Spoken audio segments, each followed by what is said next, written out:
94,000 crore rupees. That's the amount of money that companies are set to invest in the EV sector over the next 5 years. But issues such as the semiconductor shortages, exploding EVs, charging anxiety, and EV chargers using the same old non renewable fossil fuels could land the EV industry into trouble.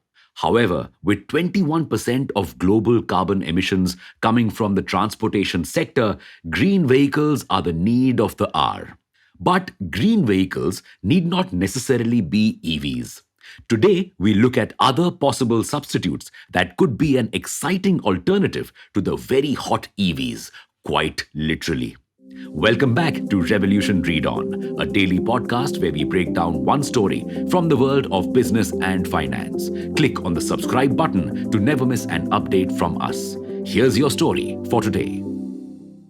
Let's begin by looking at a few substitutes for EVs.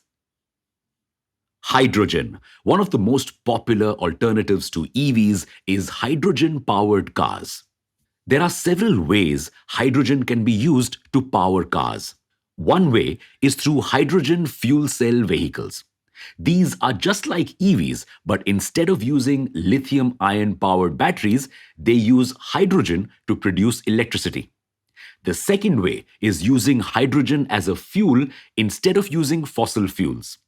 This kind of a car is more tricky, but Toyota is working on making it a reality. The third kind is not directly powered by hydrogen, but rather by ammonia. A US startup called Amogi has recently created a method through which we can use ammonia as fuel. The ammonia breaks down into hydrogen, which powers the vehicle.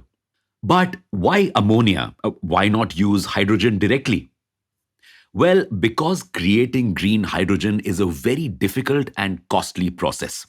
And if the hydrogen isn't green, there really is no point in using it.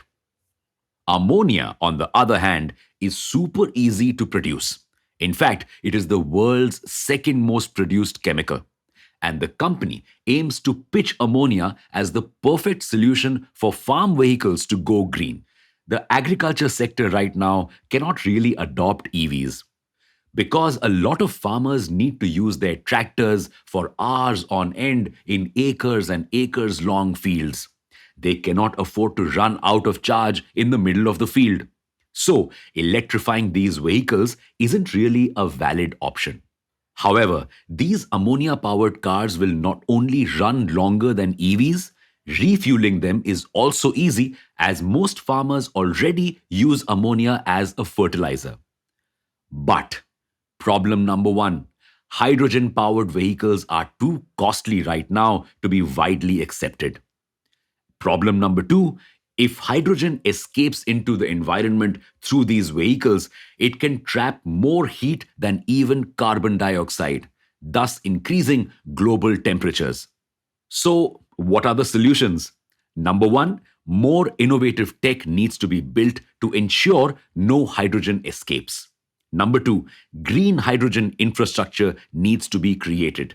And number three, mass production of hydrogen powered cars needs to be facilitated. Next up, solar energy. Solar energy and wind energy have long been favorites of environmental enthusiasts. And why not? We basically get these energy resources for free throughout the year. But they are not easy to harness, which is why we've been stuck with fossil fuels for so long. However, one company has finally figured out the trick to make the most out of the sunlight we get. A Dutch startup, Lightyear, has launched a car that can run on solar power alone for around 7 months straight, give or take the amount of sunlight you get. The car's curved solar roof basically works as an automatic charger, at least in summer months. The problem? The car will be priced at around $263,000, making it too expensive for most. Plus, the company will only be making 949 such cars. But with no charging or fuel required for months, the initial cost of the car is quite justified. The solution? The company could share the tech to make this car. which took them 6 years to develop with other car makers for a price to expedite the manufacturing and maybe help reduce the price. Apart from these two game changing green vehicle options that could bring down carbon emissions from the transportation sector to zero, there are many other solutions being explored as well. You see, the world has kind of realized that putting all our eggs in the petrol and diesel basket has been harmful. So, we don't want to repeat the same mistake with EVs. However, with us exploring too many options and efficient green energy solutions taking years to perfect, we may end up losing this race to climate change. Well, with that, it's a wrap on today's episode. Thanks for listening in. We'll be back tomorrow.